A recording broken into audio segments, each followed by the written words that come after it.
Nueva escalada en la guerra de Irán, en lugar de distensión por posibles negociaciones de paz. Un destructor de Estados Unidos abrió el domingo fuego e interceptó un carguero iraní en el estrecho de Hormuz. Según Donald Trump, el buque no acató la orden de detenerse y ha sido confiscado por la Marina estadounidense. Irán ha amenazado con represalias. Todo esto ha ocurrido poco antes de que comience una nueva ronda de contactos entre ambas partes en Pakistán, tal y como aseguraba al menos el propio presidente de Estados Unidos, y 2 días antes de que venza un frágil alto el fuego. Hay ahora incertidumbre sobre si esos contactos en la capital pakistaní llegarán a celebrarse. Y una incertidumbre que se traslada una vez más a los mercados, donde el precio del petróleo ha vuelto a subir por las tensiones en Hormuz, una vía por la que antes del comienzo de la guerra circulaba una quinta parte del crudo del mundo. ¿Estamos ante una nueva muestra de la diplomacia de máxima presión de Trump? ¿O quizá ante una nueva escalada en momentos en que la guerra entra en su 8ª semana?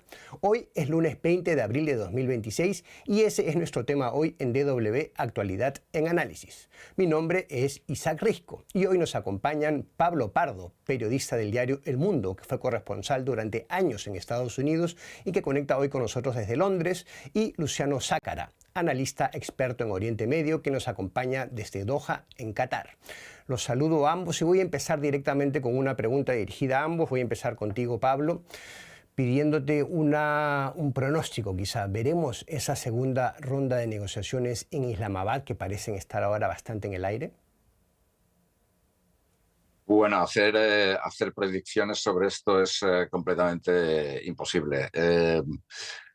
Quién sabe, o sea, los iraníes están ahora mismo, lo último que he visto de ellos, estaban diciendo que no iban a participar, pero bueno, la posición puede cambiar.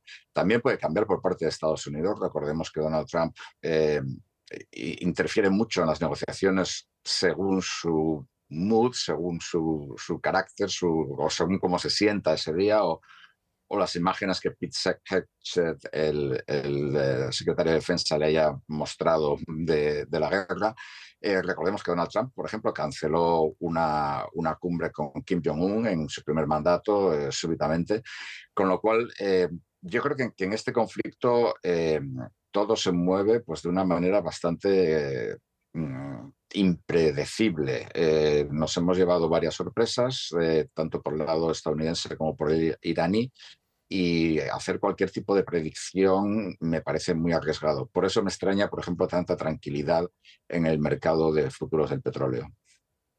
La predicción es difícil, lo decía Pablo, creo que coincidimos en eso, pero de todas maneras quería preguntarte, Luciano, ¿cómo lo ves tú? ¿Crees que supuestamente el equipo negociador de Estados Unidos está por viajar o viajando? ¿Cómo lo ves tú? ¿Crees que habrá al final esas negociaciones en Islamabad? Coincido en la imprevisibilidad de este conflicto, sobre todo porque hay muchos más elementos que en un conflicto tradicional que se incorporan. Y creo que esta parte de la discusión de si van a ir o no a las negociaciones, si van a tener lugar las negociaciones o no, es parte de la negociación y es parte de la pelea. Todo lo que se está discutiendo en este momento o lo que se puede llegar a discutir en Islamabad todavía es el marco de la discusión. ¿Qué es lo que se va a incluir en esta discusión? Todavía no está claro. Todavía no está claro si el enriquecimiento va a estar, si la libertad de paso al estrecho de Hormuz va a estar, si los bloqueos van a estar. Todavía no se sabe qué es lo que se va a discutir en Islamabad. Por lo tanto, esto de ir o no ir a las negociaciones es parte también de la discusión y es parte también de la negociación. Yo tiendo a creer que sí, que va a haber, no en las mismas condiciones en las que estuvieron las anteriores, pero me arriesgo a decir que creo que va a haber una segunda reunión. No sé si ahora en estos 2 días o en las próximas semanas. Pablo, antes en la introducción mencionaba yo que el presidente estadounidense Donald Trump es conocido por esa posición, por esa actitud de intentar escalar las cosas antes de negociar. Él se jacta de ser un buen negociador. ¿Cómo lo ves tú? ¿Crees que está Trump haciendo eso, escalando algo para entrar desde su posición con buen pie a la negociación? ¿A qué está jugando? ¿Cuál es la estrategia de Trump? Bueno, yo creo que a Trump le caracteriza no tener estrategia, y eso es algo que incluso sus seguidores admiten, es decir, y que él mismo ha dicho en muchas ocasiones. Es decir, parte de su manera de actuar es ser imprevisible. Pero aparte de ser imprevisible, yo creo que en este conflicto claramente el problema no es no es, digamos, un problema de superioridad militar, porque Estados Unidos e Israel la tienen, es un problema de objetivos, es un problema precisamente de estrategia, es decir, ¿qué es lo que quiere? Bueno, Israel claramente lo que quiere es cambio de régimen en Irán, que es una manera educada de decir derrocar al gobierno iraní actual. Estados Unidos no se sabe lo que quiere, es decir, a veces es derrocar, a veces es que no tenga programa nuclear, etcétera, etcétera. Entonces, yo creo que Trump lo que quiere es dejar claro que él ha ganado. Y vimos esto claramente el viernes pasado cuando Irán anunció la apertura del estrecho de Hormuz. Inmediatamente después Donald Trump empezó a decir que Irán había renunciado a su programa nuclear, que iba a entregar el material nuclear que tiene enriquecido, que iba a haber inspecciones, que Estados Unidos no le iba a dar, no iba a desbloquear fondos para Irán, etcétera, etcétera. Una serie de cosas, digamos, claramente con la intención de decir, he ganado, yo he ganado. Y esto lo lleva diciendo desde el segundo, desde el tercer día. Es decir, es una guerra que Trump dice que ha ganado.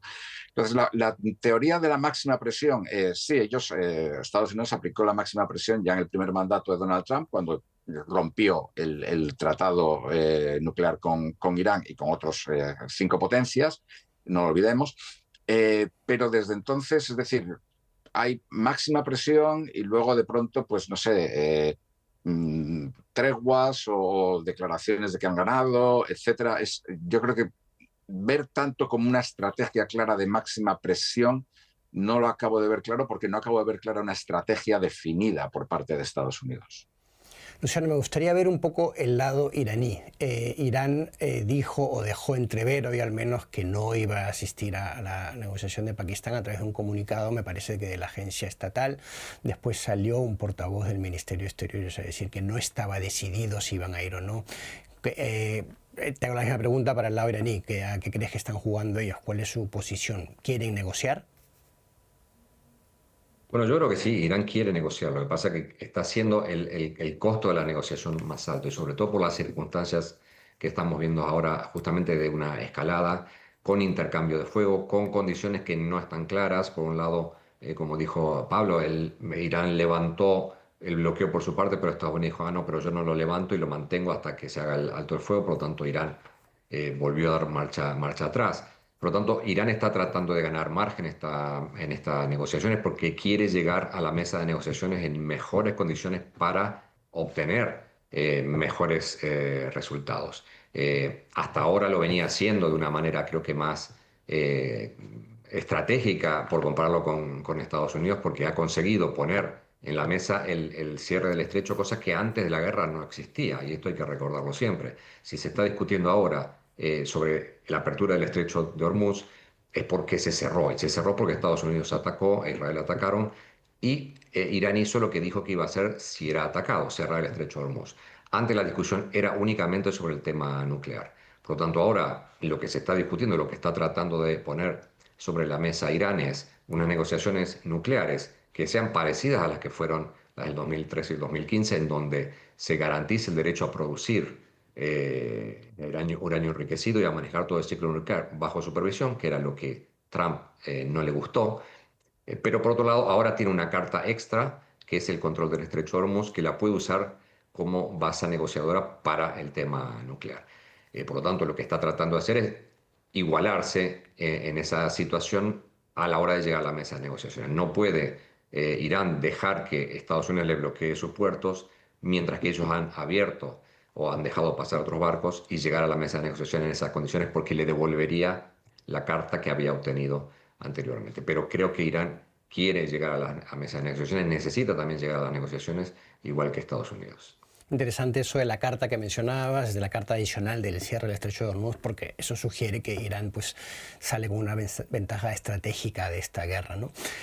Para recapitular también un poco de cara a nuestra audiencia, Pablo, me gustaría que veamos, por un lado, cuáles son esos pedidos de ambas partes que están sobre la mesa, pero también que intentemos, digamos, como una hipótesis, intentar formular cuál sería un acuerdo asumible para ambas partes con las cosas como las conocemos hoy en día. Bueno, yo creo que el acuerdo asumible para Irán, pero que políticamente es inasumible para Donald Trump, porque, en primer lugar, porque llegó a ese acuerdo Barack Obama y cualquier cosa que haya llegado a un acuerdo alguien que no sea él, Donald Trump, no lo va a aceptar. Pero vamos, el acuerdo sería volver al comprehensive, al plan comprensivo general, digamos, alcanzado pues eso, pues en el 2013-2014, como estábamos hablando ahora durante la presidencia de Barack Obama. Más o menos, digamos que tal vez con más concesiones económicas. Bueno, evidentemente Estados Unidos ha reforzado muchísimo el bloqueo, levantar el bloqueo, no estoy hablando del bloqueo del estrecho de Hormuz, sino el bloqueo económico, la teoría de la máxima presión económica a Irán. Yo creo que eso para Irán sería perfectamente aceptable. La cuestión es que, como comentaba, eso no lo es para Estados Unidos ni para Israel.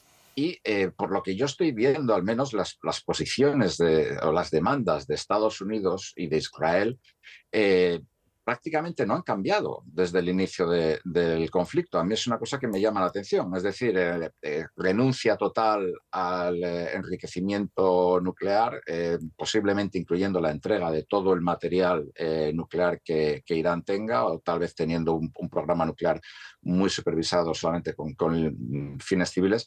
Renuncia de Irán al apoyo a los grupos que le son afines, a sus llamados proxies, Hezbollah, los Houthis, Hezbollah en Irak también, y renuncia de algún modo, aunque aquí Estados Unidos ha flexibilizado un poco, de Irán a su programa de misiles.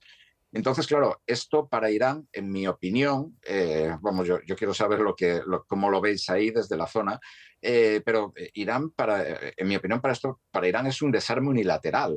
Y es quitarle todas las bazas de defensa que tiene Irán. Es prácticamente dejar a Irán un poco, salvando las distancias, como Irak en el año 2003. Es decir, ha renunciado a todo y entonces pues ya es mucho más vulnerable a una acción encubierta de Israel, como ha habido varias, a una nueva acción de Estados Unidos, etc.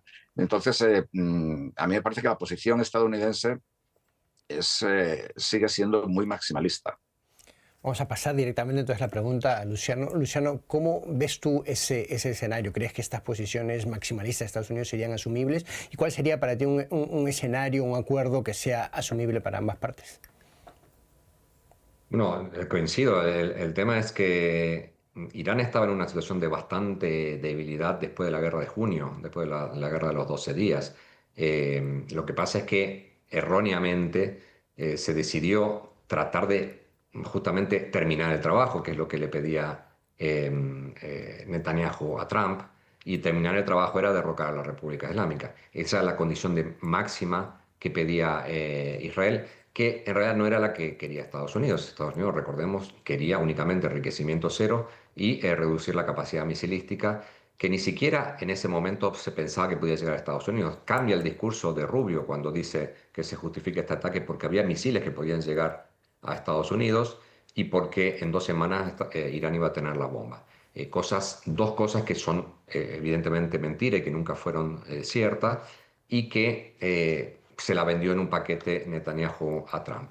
Una vez que ha entrado ahí, claro, esa posición maximalista deja a Estados Unidos en una posición mucho peor de la que estaba antes de la guerra, porque Irán, por una parte, dice, bueno, no, la bomba nuclear nunca la quisimos, por lo tanto podemos confirmar y reconfirmar que no queremos tener una bomba nuclear, y eso ya está parte de la negociación, y Trump dice, Irán ha aceptado que no quiere tener una bomba nuclear, pues ya lo habían aceptado antes.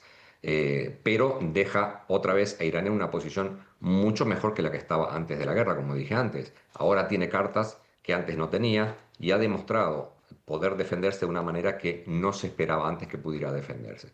Por lo tanto, estratégicamente Estados Unidos ha quedado mucho peor que antes de la guerra. Antes podía sentarse en una mesa de negociaciones a imponer determinadas condiciones porque todavía no se sabía qué era lo que podía hacer Irán. Ahora se sabe lo que puede hacer e Irán lo está utilizando muy a su favor, independientemente de que la economía esté siendo totalmente destruida. Desde el punto de vista estratégico, han mantenido una línea y eso les ha permitido ahora estar relativamente en una posición mejor que Estados Unidos e Israel, que no pueden aceptar un alto el fuego como ahora. No pueden mantener una situación de status quo como hoy, si se termina la guerra hoy, porque ninguno de los dos ha alcanzado sus objetivos.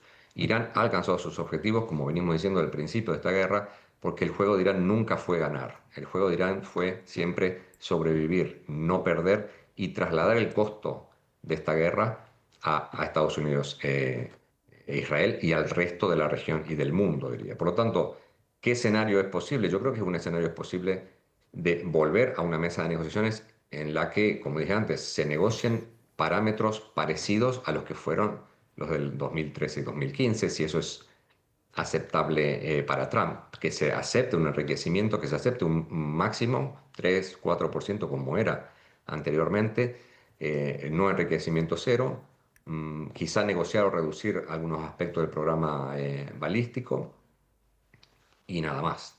Y garantizar el paso del estrecho de Hormuz con un mecanismo de coordinación con los países del Consejo de Cooperación del Golfo, que creo que deberían ser incluidos en cualquier negociación.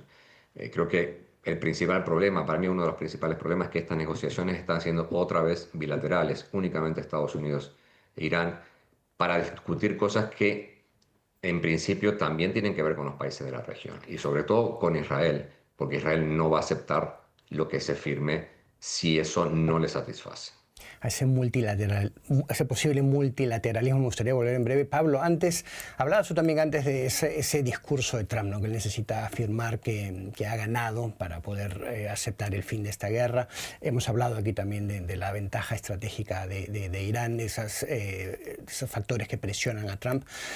A tu juicio, ¿qué puede la presión contra Trump llevarlo a ceder? La presión, hablando de los precios del petróleo, que es los precios de los combustibles, que entiendo que es un tema importante en Estados Unidos, sobre todo de cara a las elecciones, también de cara a su propio electorado, el electorado del movimiento MAGA, que no quiere, que gran parte al menos de ese movimiento ha sido reacio a intervenciones en el extranjero. ¿Puede esa presión llevarlo a ceder? ¿Cómo lo ves tú? ¿Cómo te atreves a hacer un vaticinio respecto a eso? Bueno, de nuevo hacer vaticinios es muy peligroso en esta situación. Yo creo que en el caso de Trump hay dos variables, pienso yo. Una, Trump es hipersensible por su propia personalidad a cómo va la bolsa, cómo va el mercado de valores en Estados Unidos, más que a otros indicadores económicos, que también lo es a la inflación, y la inflación está vinculadísima al precio del petróleo, etc. Entonces, por ese lado, desde luego, Irán tiene una baza muy potente, que es el cierre del estrecho de Hormuz, y no solamente el cierre del estrecho de Hormuz, sino una posibilidad que para Irán es mucho más riesgosa, que es volver, o sea, dañar ya de forma masiva las instalaciones petroleras y gasísticas de los países del Consejo de Cooperación del Golfo. Ha habido ataques en Qatar, en concreto, pues el mayor campo de gas del mundo ha sufrido daños importantes, pero Irán podría causar muchos más daños en un ataque pues, que, en fin, no me atrevería a decir suicida, pero que sí que sería de alto riesgo para ellos. Esto para Donald Trump es un problema, y esto es algo que a Donald Trump le impacta mucho. Además, Donald Trump mantiene muchas relaciones informales con Wall Street y les escucha mucho. Esto está por un lado. Por el otro lado, Donald Trump es un personaje también muy terco, se empecina en algo y no cambia. Recordemos que durante el COVID, por ejemplo, Donald Trump se negó a cambiar su política, ¿no?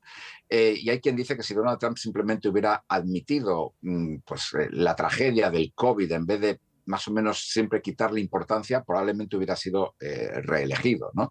Entonces, en este caso tenemos la cuestión de que Donald Trump no puede asumir que ha perdido, y cualquier tipo de acuerdo puede ser efectivamente, como comenta Luciano, yo creo que sería lo que todos querrían, el acuerdo de Obama de 2013-2014, pero habría que cambiar todas las palabras, habría que, no sé, que buscar sinónimos para todo, para que nadie pudiera decir que es el acuerdo de Obama. O sea, si dicen que es el acuerdo de Obama, es que Trump mañana, declara la guerra no sé, desde Irlanda hasta Pakistán, ambos inclusive, vamos al que lo diga, ¿no? Entonces yo creo que estas son las dos cuestiones.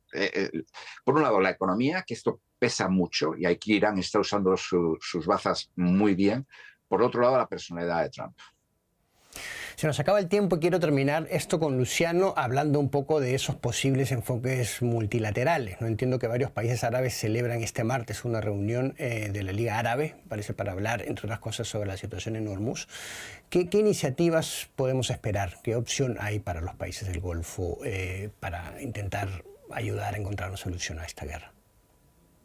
Bueno, creo que lo que veremos principalmente es un llamado a la apertura del estrecho de Hormuz, que se va a hacer un llamado general, tanto a Irán como a Estados Unidos. Creo que esta vez quizá no se nombre a Estados Unidos, pero se va a exigir a todas las partes beligerantes que mantengan abierto el estrecho de Hormuz, porque evidentemente el bloqueo de Estados Unidos no ha sido muy criticado formalmente o oficialmente, pero evidentemente no ha gustado para nada en los países de la región. Por lo tanto, creo que vamos a ver un llamado un poquito más general por primera vez involucrando a Estados Unidos, exigiéndole que levante el bloqueo también, y quizá alguna iniciativa en apoyo a lo que ya se había iniciado en un momento hace un par de semanas, pero que luego ha quedado por ahora en el olvido, que es una cumbre bilateral entre Omán e Irán para tratar de coordinar esfuerzos para regular el paso del estrecho, cosas que tengan que ver con una desescalada o lo que se llama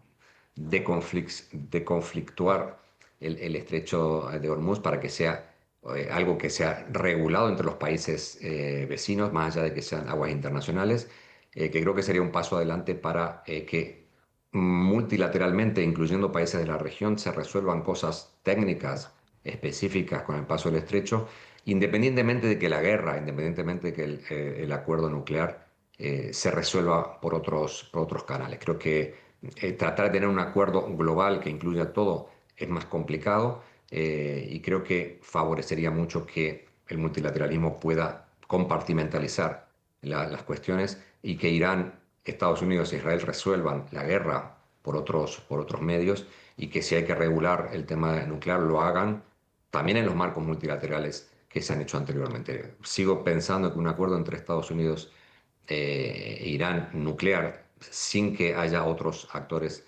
involucrados puede llegar a ser a largo plazo otra vez no funcional, porque hay que tener en cuenta que cada vez que hay una presidencia que cambia en Estados Unidos, también cambia la política exterior.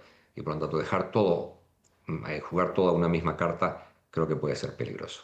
O sea, muchas preguntas pendientes todavía, entre ellas la de saber si va a tener lugar pronto esa segunda ronda de negociaciones en Pakistán, como se esperaba o se anunciaba el fin de semana. Seguro que lo volveremos a tratar en este programa y seguro que también en alguna ocasión con ustedes dos. Me alegraría mucho. Por ahora les agradezco mucho su tiempo, a Pablo Pardo en Londres y a Luciano Sácara en Doha. Muchas gracias por estar hoy en el programa.